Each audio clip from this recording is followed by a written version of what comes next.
Todo mundo conhece essa passagem do Salmo 14, verso 1. Diz o insensato no seu coração: não há Deus. São corruptos e praticam abominação, já não há quem faça o bem. A não crença em Deus ela é tão antiga quanto a humanidade. E o ateísmo referido aqui por Davi nesse salmo não é daquele que nega filosoficamente a existência de Deus, que é o tipo de ateísmo no qual nós vamos focar hoje à noite, mas é o ateísmo daqueles que dizem que Deus não intervém na realidade humana, que era o tipo de ateísmo que havia nos tempos do Antigo Testamento e nos tempos do Novo Testamento. Com exceção de poucos filósofos, na Antiguidade, encontramos quase ninguém negando a existência de algum tipo de divindade. Mas a negação da existência de Deus, então, ela é bastante antiga. Mas sempre nesses termos, mais no sentido de que existem deuses, mas eles não têm nada a ver com o que nós fazemos aqui nesse mundo. Só mais modernamente, depois do movimento iluminista do século XVII e a prevalência da teoria da evolução, é que o ateísmo passou a ter uma capa de intelectualidade e aceitação acadêmica. Passou a fazer parte do mundo de pensamento de alguns cientistas e pensadores modernos e acabou se tornando a ideologia dominante na academia hoje, na academia moderna. Então, vamos começar, definindo o que é que nós queremos dizer com ateísmo. A palavra ateu vem do grego atheos. A significa não e theos significa Deus. É a negação teórica ou prática da existência de uma divindade. E o sentido do termo tem variado muito na história. Para vocês terem uma ideia, teve uma época que os cristãos foram chamados de ateus, no século I, porque eles não acreditavam nos deuses greco-romanos. Mas, recentemente, o ateísmo tem se definido como uma negação da existência do Deus dos cristãos e, por tabela, o Deus dos judeus e dos muçulmanos. O que essas três crenças têm em comum é que elas creem na existência de um único Deus, ao contrário de outras religiões que são politeístas. Uma variação do ateísmo que é muito popular é o que conhecemos com o nome de agnosticismo. Nessa tabelinha que vocês estão vendo aí, ela está em inglês, mas dá para anotar direitinho. Aqui à direita você tem o ateísmo, um pouquinho para a esquerda você vai ter o deísmo, vou falar sobre isso também, e o teísmo, que é a crença na existência de Deus. E o agnosticismo ele está aqui do lado de fora. Curiosamente, as três carinhas estão felizes, porque elas acreditam no que professam, mas o agnóstico está com cara meio triste, porque o agnosticismo está dizendo exatamente isso, palavra grega, não conhecimento. O agnóstico é aquele que diz que é impossível você estar certo da existência de Deus ou da sua não existência, e que certos conceitos metafísicos não são passíveis de serem conhecidos. Então, o agnóstico diz simplesmente que ele não sabe se Deus existe ou não existe e que é impossível alguém ter certeza, uma vez que Deus não se sujeita aos tipos de verificação da ciência moderna. Uma outra forma de ateísmo é o panteísmo, que é a crença na existência de muitos deuses. No panteísmo vem da palavra grega pan, que significa tudo, e theos, que significa Deus. Então, o panteísmo ensina que tudo é Deus e Deus é tudo. O panteísmo é uma das religiões mais antigas do mundo, ela fazia parte da cosmovisão oriental da antiguidade, e ainda hoje tem adeptos entre intelectuais, artistas e líderes do mundo. Agora, nem todo ateu é sem religião, importante dizer, não é? Budistas e taoístas, que são religiões orientais, eles não acreditam num Deus pessoal, mas numa força cósmica que penetra e une todas as coisas, na citação daquele famoso filósofo Obi-Wan Kenobi, quando ele vai descobrir a força na saga de Star Wars. Aqui, para você ter ideia de um panteísta moderno, o famoso Gorbachev, ele disse o seguinte: eu creio no cosmos, todos nós estamos ligados ao cosmos, portanto a natureza é meu Deus, para mim a natureza é sagrada, as árvores são o meu templo e as florestas as minhas catedrais. Então, ele é tipicamente um panteísta moderno. E você vai encontrar exemplos de panteísmo no movimento de preservação ambiental, Muitos adeptos do Greenpeace e de outros movimentos ambientalistas, eles veneram a natureza e a religião deles é essa religião, não é? O mundo, para eles, Deus é o mundo e o mundo é Deus e as coisas todas são divinas, por isso elas têm que ser preservadas. Uma outra forma de ateísmo é o politeísmo. Você vê que são todas formas de você negar a existência de Deus, não é? O politeísmo afirma a existência de muitos deuses, poli, muitos no grego, e theos, Deus, e rejeita o conceito de que exista apenas um Deus que seja pessoal, perfeito e criador do universo. Então, até agora nós já vimos quatro formas diferentes de ateísmo. O ateísmo propriamente dito, o agnosticismo, o panteísmo, politeísmo, e agora vamos entrar em mais um, que é o deísmo. O deísmo é a crença daqueles que defendem a existência de um Deus, criador do universo, mas que nega que esse Deus se envolva na vida diária das pessoas e na história do mundo. São chamados de deístas. A razão e a observação do mundo natural, eles dizem, são suficientes para determinar a existência de Deus. O deísta basicamente diz que Deus criou o mundo, feito um relógio, deu corda, deixou funcionando e nunca mais se meteu no mundo. Então o mundo funciona por ele mesmo, é um sistema fechado de causa e efeito, regido por leis naturais, e Deus, ele está fora dessa realidade, ele não intervém, portanto não existe milagre, não existe revelação, não existe inspiração, ressurreição de mortos, nenhuma ação sobrenatural, tudo tem uma causa natural. Por isso eles acham que para você conhecer a Deus, não pode ser através de revelação, já que Deus não se revela. Então tem que ser pelo estudo da natureza, e é daí que surge a chamada teologia natural. Rejeita a necessidade da revelação, portanto da autoridade bíblica, e qualquer outra fonte de conhecimento religioso. O deísmo é defendido por muitos intelectuais cristãos que acreditam em Deus, mas que não acreditam em eventos sobrenaturais, como milagres, a trindade, infalibilidade das escrituras, etc. Talvez o mais conhecido de todos, ou que deu origem, conhecido talvez como um dos maiores contribuidores para o deísmo, é o filósofo David Hume, que no livro dele, The Natural History of Religion, a história natural da religião, de 1757, ele disse que o politeísmo e não o monoteísmo foi a primeira e mais antiga religião da humanidade, exatamente o contrário do que a Bíblia diz. A primeira religião, de acordo com a Bíblia, foi o monoteísmo.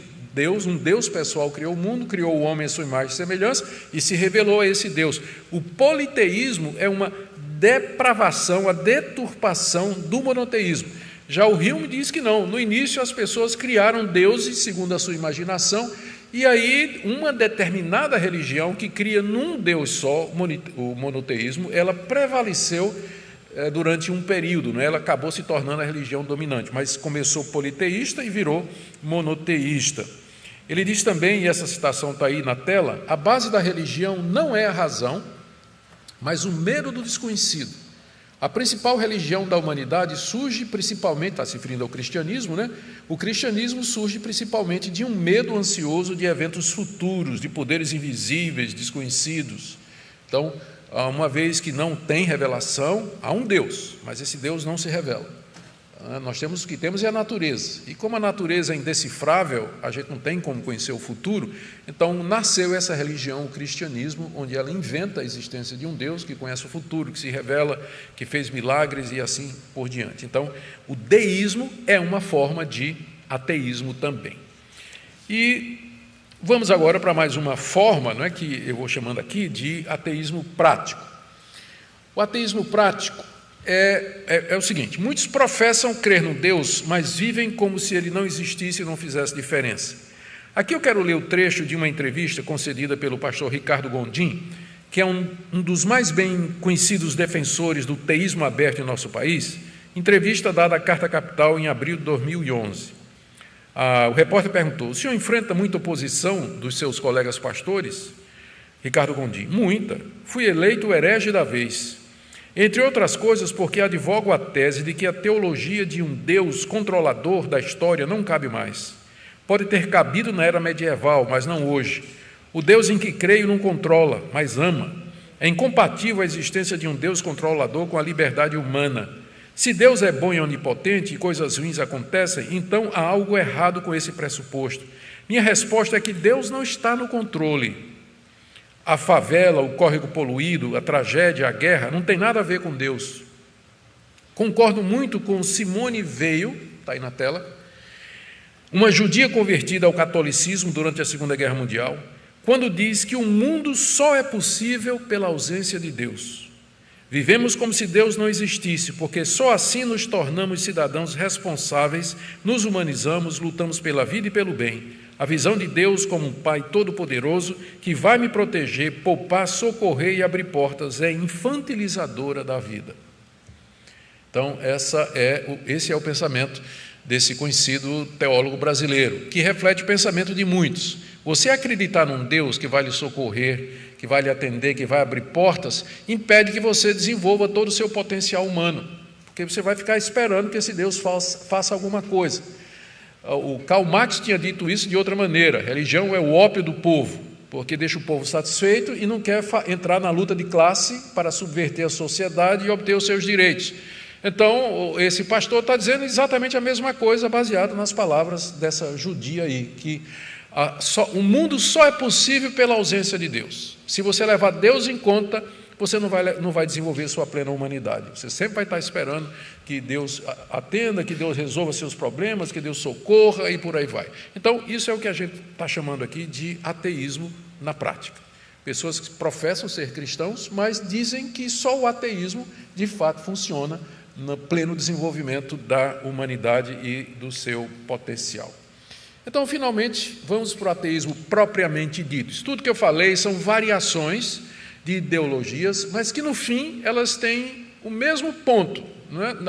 Negam ou a existência ou a necessidade de um Deus pessoal que intervém, que se revela e que se envolve conosco. Daqui a nossa definição, né? Ateu é quem nega a existência de uma divindade transcendente, perfeita. Transcendente porque, quer dizer, ela não é o mundo, não é? Ela transcende o mundo. Embora seja imanente, Deus esteja presente conosco, mas ele transcende o universo, ele não é o universo. Então, quem nega a existência de uma divindade transcendente, perfeita, criador pessoal do universo, ele não é uma força, como afirmam os cristãos e também judeus e muçulmanos. Então, ateu, nós vamos tomar nesse sentido aqui, não é? E nós vamos focar nesse tipo de ateu. Muito bem. O ateísmo na Bíblia, nós já trouxemos uma passagem, não há muita coisa, né? Aqui a Bíblia fala a respeito do ateísmo, porque no Antigo Oriente todo mundo acreditava em alguma coisa.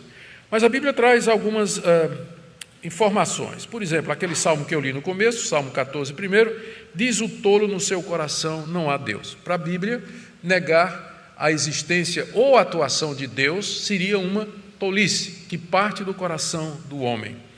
Também tem o texto de Romanos capítulo 1, de 18 a 23, onde claramente o apóstolo Paulo diz que na negação da revelação que Deus faz de si mesmo na natureza, os homens se perderam nos seus próprios pensamentos e desembocaram na idolatria, criando muitos deuses. Ou seja, a negação da existência de um Deus pessoal, transcendente e que todo-poderoso, que deu origem a todas as coisas, desemboca na criação de deuses. O homem foi criado à imagem de Deus e ele sempre vai estar diante de algum Deus. Você sempre vai encontrar alguém diante de algum altar, seja o próprio Deus, ou um Deus que ele inventou, ou algo que ele idolatra, como sexo, dinheiro, esporte, poder, ou qualquer outra coisa, ou o pior de todos os deuses, que é o ego, adorar a si mesmo e viver numa vida de egoísmo. É isso que Romanos capítulo 1, de 18 a 23 diz. E lá no livro de Jó, capítulo 12, de 7 a 10, você pode anotar para ver depois, Jó diz assim: pode perguntar aos animais, até os animais e as aves dos céus vão dizer que Deus existe. Ou seja, a natureza ela é tão eloquente que até os seres que não foram criados à imagem e semelhança de Deus e, portanto, não são racionais, se pudessem falar, eles admitiriam a existência de Deus. Então, essas três passagens, elas refletem mais ou menos a linha pela qual a Bíblia vai. Biblicamente falando, o ateu é quem nega a existência de Deus ou a sua atuação nesse mundo através da rejeição da revelação que ele fez de si mesmo e a adoção de outros deuses inventados ou deuses que já culturalmente existiam. No Brasil, o número de ateus é muito pequeno. É um dos países onde o número de ateus é o menor possível. Os números que eu tenho aqui são esses. No censo do IBGE, o último foi há 10 anos atrás, dizia que ateus e agnósticos eram 0,39%, menos de 1%. No Brasil, todo mundo crê em Deus, né? A pergunta é em que Deus, né? Essa é que é a questão. Mas, pelo menos em termos gerais, menos de 1% da população brasileira, em 2010, negava a existência de Deus. E sem religião, 8%. O Datafolha fez, 3 anos depois, uma pesquisa, em 2013, e encontrou que 1% da população brasileira se dizia ateu ou agnóstica, e que os sem religião eram 7%. E agora, no início desse ano, Datafolha, de 2020, disse que o número de ateus e agnósticos no Brasil é de 1%. Então, não houve um crescimento declarado, mas cresceu enormemente aqueles que dizem que não têm religião. Então, esses são os dados que a gente tem aqui no Brasil. O Brasil, então, é um país extremamente religioso, né? Acredita em Deus, o número de ateus é pequeno e eles se concentram mais na universidade, nos meios artísticos e nos canais de comunicação. Daí, apesar de serem um grupo bem minoritário, eles têm uma grande influência na população brasileira, exatamente porque eles ocupam posições estratégicas. Vamos dar uma olhadinha agora nos ateus mais influentes do passado. Depois nós vamos ver os mais atuantes no presente. Geralmente esses 3 aí que você tem na tela são os que são identificados como os ateus mais influentes da era moderna. Freud, Marx e Nietzsche, eles são chamados de mestres do ateísmo de suspeita, porque, embora em áreas diferentes, todos eles partiram desse pressuposto, que era necessário suspeitar da verdade que vinha sendo afirmada há séculos da existência de Deus, quer seja pela igreja, quer seja pela cultura, era preciso suspeitar disso e achar opções alternativas à explicação da existência do mundo, do universo, do homem, enfim, para as grandes questões existenciais. Então, cada um deles, na sua área, fez um trabalho devastador contra o cristianismo e cujos efeitos estão até o dia de hoje, como nós iremos ver. Vamos começar, então, com o Sigmund Freud. Freud nasceu em 1856, morreu em 1939, era neurologista e é criador da psicanálise. Ele era judeu, aliás, todos 3 são, e ateu declarado. A suspeita freudiana imagina que a crença religiosa envolve a produção de um Deus cujos aspectos convenientes são enfatizados e cujos aspectos inconvenientes são minimizados ou inteiramente eliminados. O que ele quer dizer é que Deus é um produto da cabeça da gente e que a gente cria Deus quando precisamos de alguém que nos defenda ou quando precisamos de alguém que vá contra os nossos inimigos, quando temos interesses de um lado ou de outro. Aí, veja só como ele coloca isso num livro dele. Não seria ótimo, pensamos, sem deixar que nós mesmos notemos, se houvesse um Pai Celestial para cuidar de nós, especialmente na face da morte? Por que as pessoas inventaram Deus? Eles projetaram uma ideia de um Pai Celestial que vai ajudá-los, inclusive, na hora da morte. Não seria ótimo, Freud continua, se esse Pai Celestial fosse um juiz rigoroso que punisse severamente os nossos inimigos? Em linhas gerais, o que ele está dizendo é que a necessidade que nós temos de confiança e de segurança com relação ao futuro e à morte, e os desejos que nós temos de justiça e de punição dos nossos inimigos acabam se concretizando na projeção da ideia de um ser todo-poderoso que vai cumprir exatamente essa função. Então, a religião ela é fruto da psique humana, Ela nasce dos nossos medos, dos nossos anseios, dos nossos temores e do desejo de que os nossos inimigos sejam destruídos. E aí veio o Karl Marx, 1818, 1839, né? Ele foi contemporâneo do Freud. Marx era também alemão, era judeu, era um judeu alemão, né? Nasceu na Alemanha, economista, filósofo, historiador e jornalista, e é o considerado fundador da doutrina comunista moderna.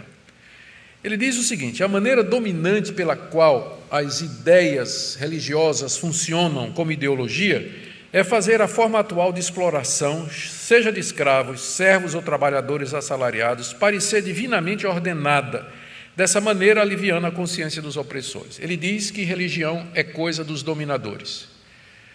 A religião foi criada para dar uma justificativa para a consciência daquelas pessoas que oprimiam as outras.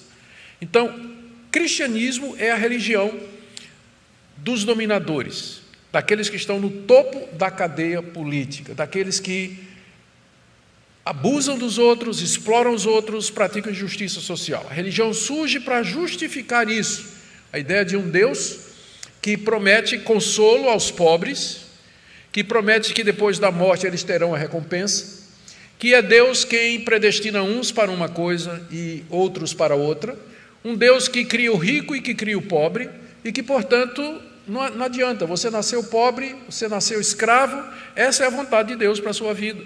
Você não precisa fazer nada, você tem que seguir seu propósito na vida, que foi determinado por esse Deus. Então, Marx diz que a religião se presta para isso. É nesse sentido que ele diz que a religião, naquela famosa frase, é o ópio do povo. O ópio é uma bebida que é uma droga, não é, que deixa a pessoa nauseada, deixa a pessoa mole lá, como quem está de porre, né? Quem acabou de tomar beber e está de ressaca. Então, e a pessoa então fica sem condições de agir ou sem vontade de agir. Ela não consegue pensar direito. A religião tem esse propósito. A religião é dos dominadores, e que, portanto, com a religião justificam a opressão das classes. A função ideológica é redirecionar. A religião serve para redirecionar as esperanças e realizações das classes oprimidas para o futuro. Não espere felicidade aqui. A felicidade é só no futuro. Deus tem o céu e a vida eterna para você, mas aqui nesse mundo é só sofrimento, então fica quieto. Né? Não fica querendo, com sonhos de você se libertar, de ter uma vida melhor, não. Isso aí Deus reservou para o futuro. Então, o Marx suspeitou que a religião era usada politicamente, e a gente sabe o resultado disso aí, não é? Como é que isso foi utilizado. Bom, e tem também, é claro, o filósofo,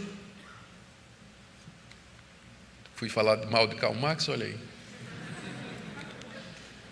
Pronto, o Friedrich Nietzsche, 1844, 1900, a morte dele, também alemão, filósofo, crítico, cultural e ateu. A ideia de Nietzsche é exatamente o contrário da de Marx.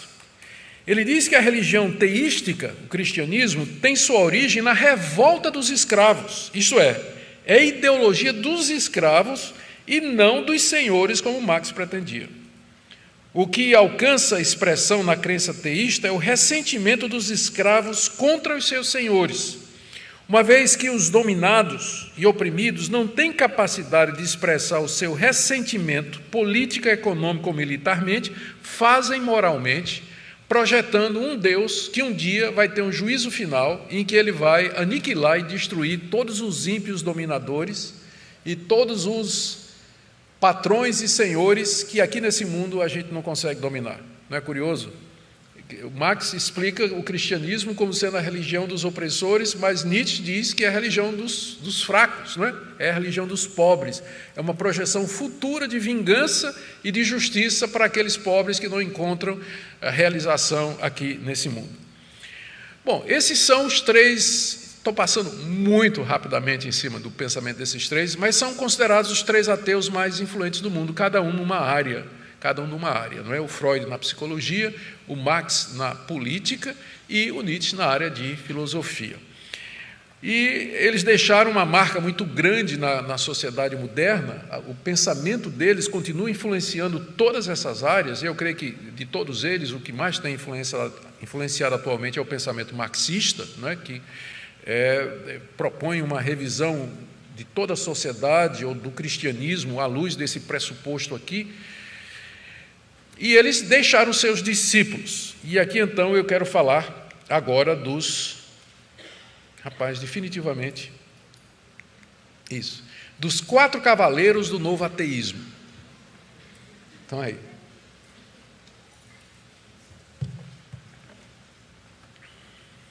Essa expressão, cavaleiros do novo ateísmo, é associada com frequência a esses 4 indivíduos, informalmente, que compreende, primeiro, da esquerda para a direita, o etologista é quem estuda o comportamento animal, o etologista britânico Richard Dawkins, o primeiro aí do lado esquerdo, é o mais conhecido de todos eles.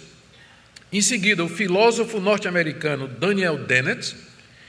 Terceiro, o neurocientista norte-americano Sam Harris. Esses dois do meio aí, eles são menos conhecidos. E o falecido jornalista anglo-americano Christopher Hitchens. Curiosamente, eu ainda estava servindo na Universidade Mackenzie como chanceler. Eu tinha feito um convite ao John Lennox, eu vou falar dele daqui a pouco, que é um conhecido apologeta cristão, e tinha feito um convite para o Christopher Hitchens para vir ao Brasil para fazer um debate, tem um debate dos dois, e seria lá na Universidade Mackenzie. E o Christopher Hitchens respondeu dizendo que ele não poderia vir porque ele estava com câncer, e no ano seguinte ele morreu de câncer. Ele tinha morrido de câncer. Mas teria sido interessante ver o debate do Hitchens com o Lennox lá na Universidade de Mackenzie, embora eles já tenham tido debates antes. Eu vou falar sobre isso também. Mas são esses 4 aí, os ateus mais influentes hoje, mesmo que o Hitchens já tenha morrido, a sua literatura e os vídeos que ele tem na internet continuam causando um impacto muito grande no mundo todo. Por que é chamado de novo ateísmo? Notaram o nome, não é? Que a gente chama de novo ateísmo. Por que esse nome? É chamado de novo ateísmo porque ataca, primeiro, de forma virulenta as religiões, especialmente o cristianismo. Os ateus antigos, como Nietzsche, Marx e Freud, eles tinham um certo respeito, não é? Eram politicamente corretos e tudo mais, mas esses não. Eles atacam com virulência, eles atacam com muita força as religiões, todas as religiões, mas especialmente o cristianismo. Segundo, eles apresentam o ateísmo de forma popular e atraente. Você vai ler Freud, Marx e Nietzsche, especialmente Nietzsche, você não vai entender muita coisa, mas todo mundo entende um livro escrito por Richard Dawkins ou pelo Christopher Hitchens. Eles escrevem de uma maneira clara, extremamente popular. Terceiro, eles são ativistas. Os ateus antigos, aqueles 3 que eu mencionei, eles estavam na dele.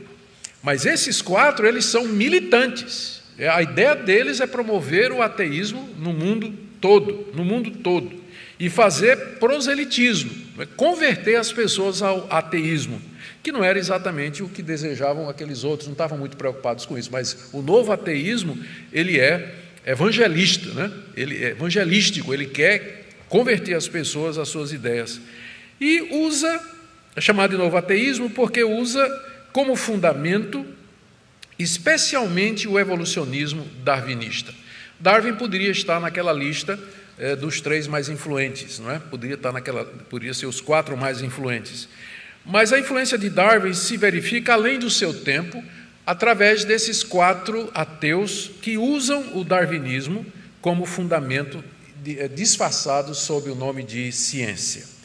Aqui eu vou dar um exemplo para vocês do livro mais conhecido, né, de todos os livros mais conhecidos aqui, que esses 4 produziram, está esse livro aqui, Deus, um Delírio, do Richard Dawkins, onde ele basicamente diz o seguinte: esse livro ele ganhou mídia nacional. Quando ele chegou no Brasil e foi traduzido, ele passou algumas semanas na lista dos livros mais lidos da revista Veja. E os argumentos dele frustra aqueles que esperavam novos argumentos sólidos contra a existência de Deus, né? Os argumentos são velhos e antigos, apenas recauchutados. Quais são os argumentos de Dawkins aqui nesse livro? Primeiro, que a ciência já refutou a Deus. E aqui ele faz uma citação do Peter Atkins, que é professor de Química de Oxford, que diz assim: a humanidade deve aceitar que a ciência eliminou a justificativa da crença num propósito cósmico e qualquer sobrevivência desse propósito inspira-se apenas no sentimento. A ciência já destronou Deus. Temos todas as explicações necessárias para a nossa vida através da ciência. Segundo, esse é o primeiro argumento do Dawkins. O segundo argumento nesse livro é que a religião é a maior responsável pelos males dos homens. Ele diz: olha a história, as cruzadas, a opressão das mulheres, a rejeição dos gays. De onde vem tudo isso? É exatamente do cristianismo, através do islamismo, que tem homem-bomba. Aí ele junta tudo, né? Ele junta tudo. Tem os homens-bombas, tem essas campanhas violentas que foram feitas em nome de Deus. Em nome de Deus já se fizeram as maiores atrocidades do mundo. Então, o cristianismo, as religiões, particularmente o cristianismo, é um dos maiores males da humanidade. Estou ficando com medo porque eu estou vendo algumas pessoas balançando a cabeça. Gente, eu não estou concordando com isso aqui não, tá? Eu estou só explicando. Né? Eu estou só explicando, por favor.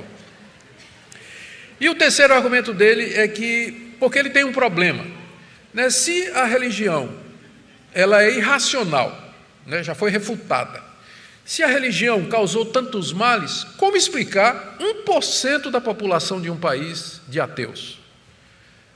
Por que então essa crença universal em Deus? Em todo lugar você tem gente que acredita em Deus, Deus diferentes, mas que acredita no transcendente, que há alguma coisa além da realidade material. De onde vem isso? E aí ele vem com a ideia do chamado vírus da mente, que no nosso DNA tem um vírus que é uma falha do processo evolutivo e que é transmitido, né, por geração ordinária e que é o vírus de Deus. É um vírus, é um defeito no DNA que acaba provocando isso nas pessoas. As pessoas têm que acreditar num Deus para poder conviver aqui nesse mundo. Essa é a explicação que dá o Richard Dawkins, não é? Então, o que fazer, né? Bom, só para vocês mostrarem, só para vocês terem uma ideia aqui de como ele foi rebatido, né? Porque, claro, todos esses homens dizem essas coisas, mas eles têm resposta, não é? Existem pessoas capazes e tão bem preparadas quanto eles e que respondem à altura, como, por exemplo, aqui o John Lennox. John Lennox eu tive o privilégio de conhecer pessoalmente. Ele esteve na Universidade Mackenzie durante o tempo que nós estivemos lá. Ele é um matemático britânico, ele é evangélico, firme, forte na igreja, comprometido com a palavra de Deus e é muito conhecido pela sua capacidade apologética. Ele escreveu um livro, o título é Por que a ciência não consegue enterrar Deus? E esse livro foi traduzido para o português e publicado pela Universidade Mackenzie. E ele basicamente responde aqui às ideias do Dawkins, não é? Ele diz que a guerra não é entre fé e ciência. Ele está respondendo ao argumento de Dawkins de que a ciência já mostrou que Deus não existe. Ele diz que está errado isso, porque a guerra não é entre fé e ciência. Porque os grandes cientistas que nos deram a ciência moderna eram todos crentes em Deus. Todos eles eram crentes em Deus.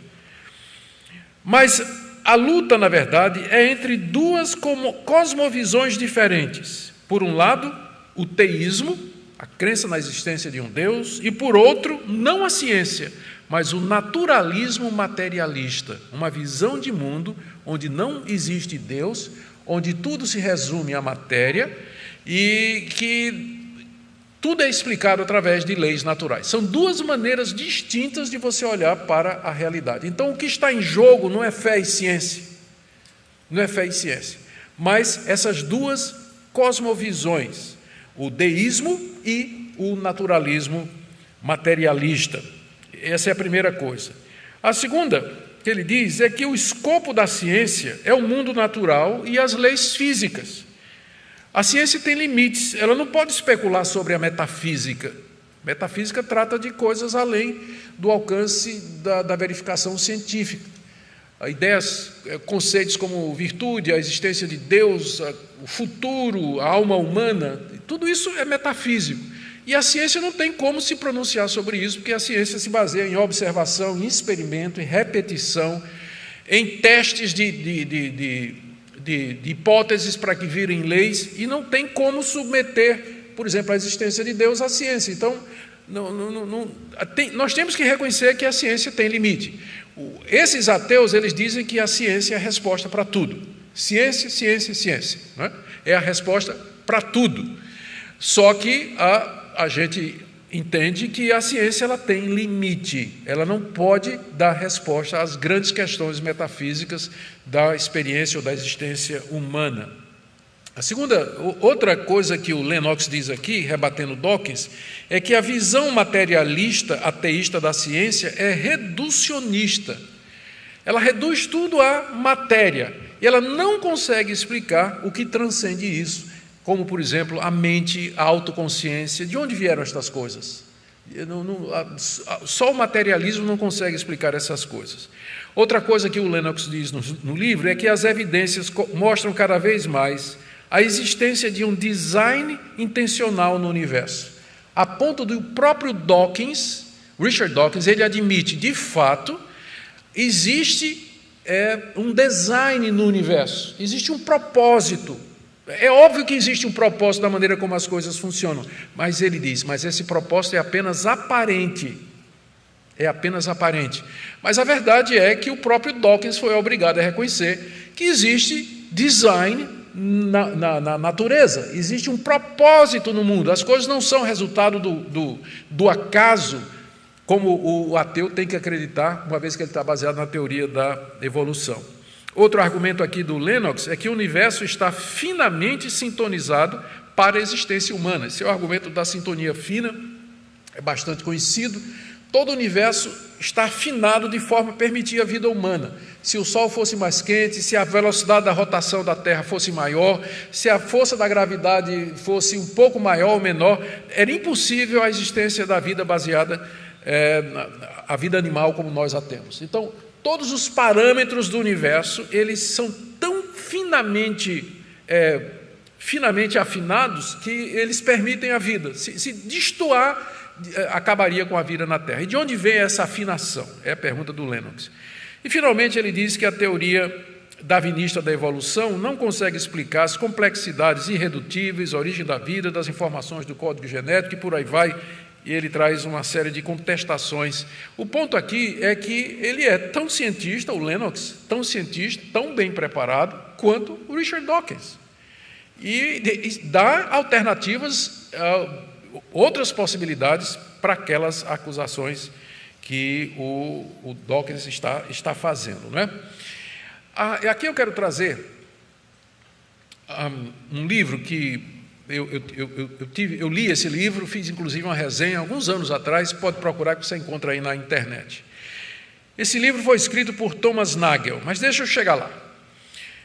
Eu botei coisas que até um ateu pode ver, porque um número razoável de cientistas e filósofos ateus ou agnósticos vem em anos recentes engrossando as fileiras daqueles que expressam dúvidas sérias sobre a capacidade da teoria da evolução darwinista de explicar a origem da vida e sua complexidade por meio da seleção natural e da natureza randômica ou aleatória das mutações genéticas necessárias para isso. Por exemplo, Anthony Flew, que era o mais notável intelectual ateísta da Europa e dos Estados Unidos, no início do século XXI, anunciou a sua desconversão do ateísmo darwinista e aderiu ao teísmo, não ao deísmo, que acredita na existência de um Deus que age, né?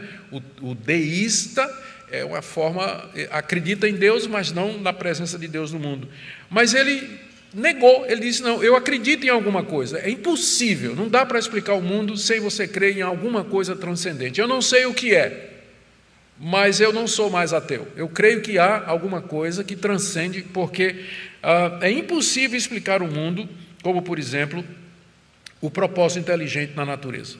Mais recentemente, um biólogo molecular chamado James Shapiro, da Universidade de Chicago, também ateu, publicou um livro chamado Evolution, A View from 21st Century, ou seja, Evolução, uma perspectiva do século XXI, onde ele desconstrói impiedosamente a evolução darwinista.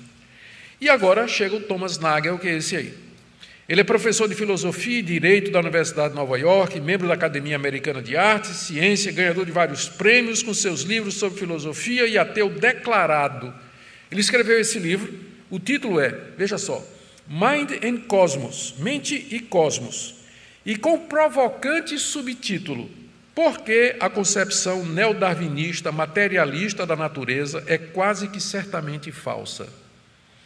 Onde ele aponta as fragilidades do materialismo naturalista que serve de fundamento para o darwinismo de construir uma teoria do todo. Eu vou destacar aqui duas citações dele do livro. Primeira, página 5. Durante muito tempo eu tenho achado difícil acreditar na explicação materialista de como nós e os demais organismos viemos a existir, inclusive a versão padrão de como o processo evolutivo funciona. Quanto mais detalhes aprendemos acerca da base química da vida e como é intricado o código genético, mais e mais inacreditável se torna a explicação histórica padrão do darwinismo. Isso aqui é um filósofo ateu renomado, ele está aqui abdicando a teoria da evolução.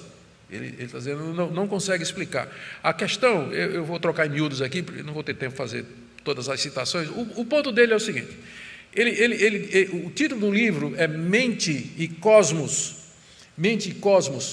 exatamente porque ele acha que o materialismo não explica o surgimento da mente. Não explica. Porque como a mente pode ter surgido da matéria morta?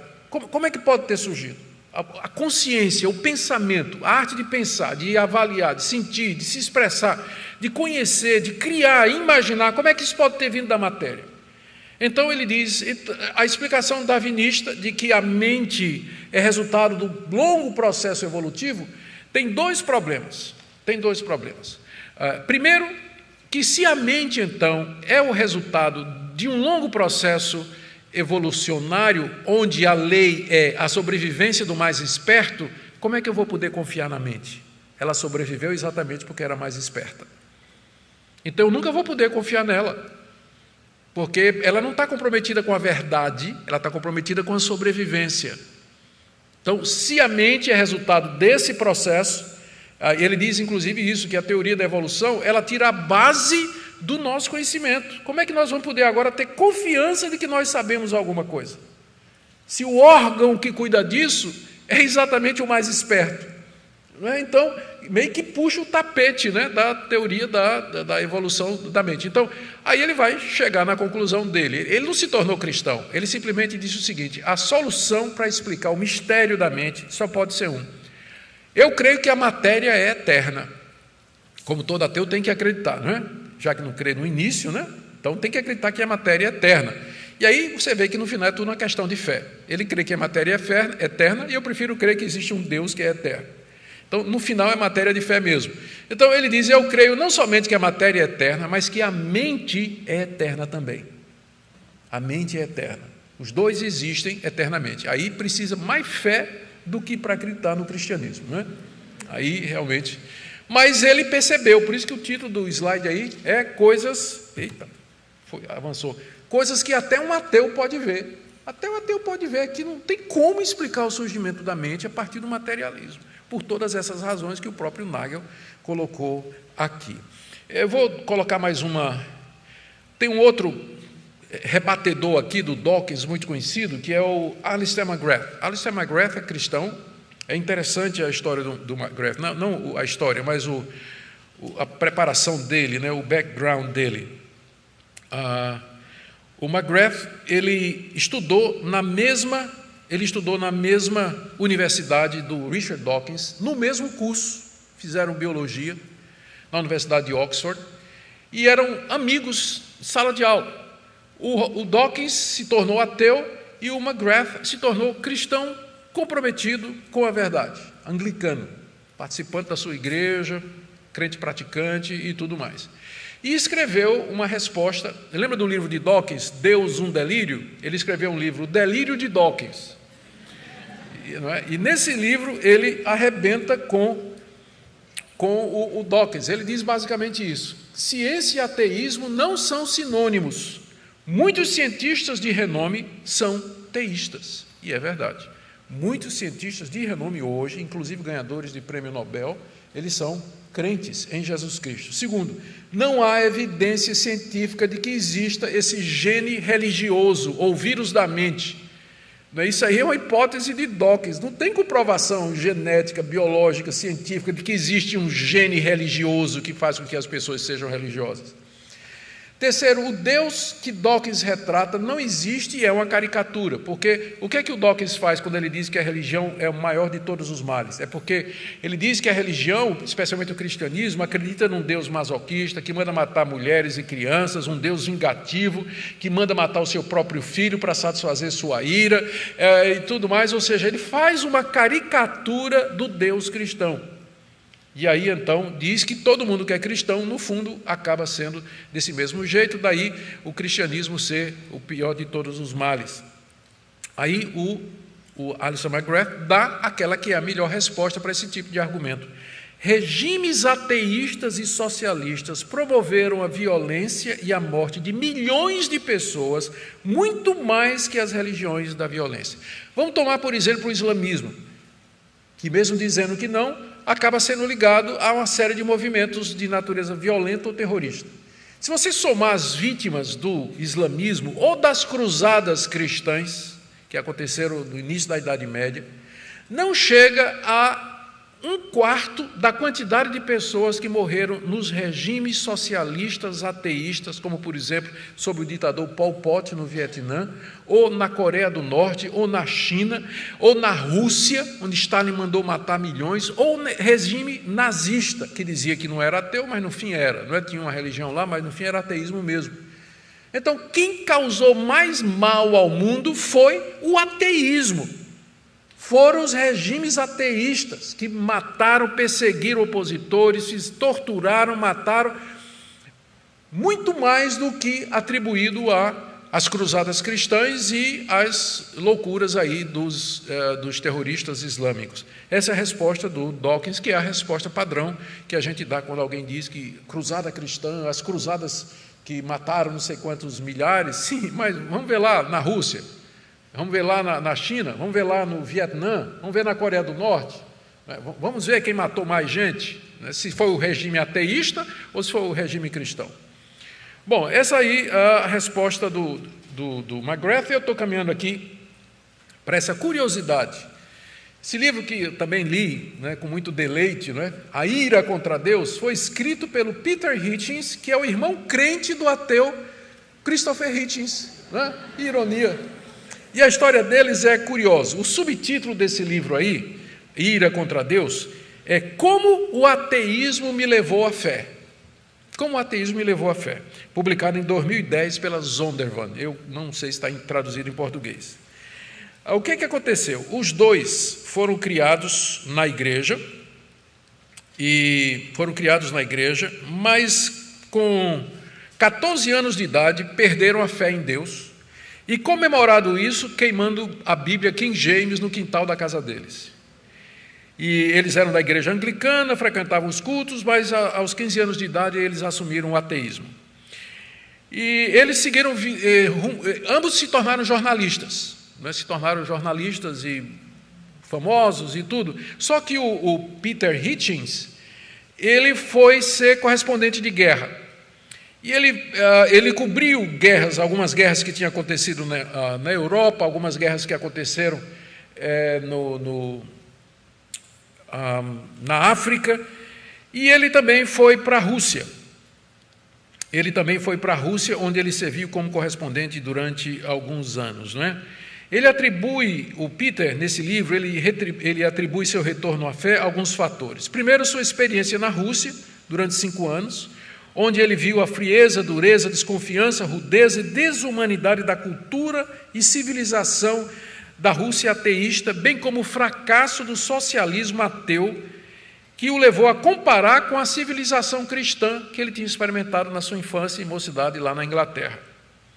Depois ele foi para o Iraque como correspondente durante a Guerra do Golfo, e ali, mais uma vez, ele percebeu a diferença de uma cultura moldada pelos valores cristãos.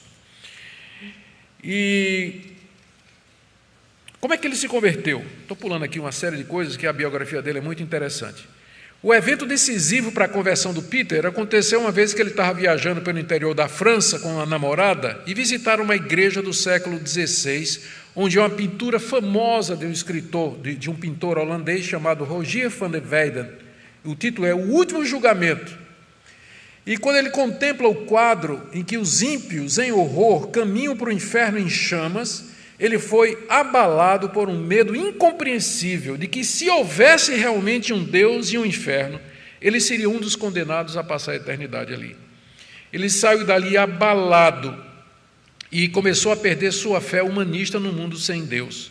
E sua jornada de volta começou. Mais tarde, sua namorada, que era uma marxista ateia, também se tornou crente em Jesus Cristo. Hoje, os dois são membros da igreja anglicana e praticantes. Ele escreveu o livro dele há 10 anos atrás, continua firme no Evangelho. E é interessante porque é o irmão um dos 4 cavaleiros do Apocalipse aí. Eu fiz algumas constatações lendo esse livro, e aqui eu vou terminar. Eu fiz algumas constatações aqui lendo esse livro. A primeira é que ser ateu é uma decisão que a pessoa toma, e toma pela fé. O ateísmo é uma religião, tanto quanto o cristianismo. Segundo, Deus é poderoso para mudar corações, transformar vidas, arrebentar bastiões da incredulidade e salvar homens e mulheres para a sua glória, quando, humanamente falando, não haveria possibilidade. Terceiro, não devemos perder as esperanças com os nossos jovens, quando mostram fascinação pelos argumentos aparentemente científicos apresentados pelos evangelistas do ateísmo, como Dawkins e Hitchens. E, por último, oremos para que cedo ou tarde eles percebam, os jovens, que ser ateu é uma escolha precedida por um ato de fé e não a consequência lógica da ciência, como alguns imaginam. E meu medo não é tanto do ateísmo filosófico, mas é do ateísmo prático. É o pior tipo de ateísmo, que está aí na tela. No tocante a Deus, professam conhecê-lo, entretanto, o negam por suas obras. Nós nos declaramos cristãos, professamos que cremos em Deus, mas o negamos com as nossas obras. Talvez esse seja o pior tipo de ateísmo. Que Deus nos livre de todos esses tipos. Amém? Vamos orar? Vamos ficar em pé?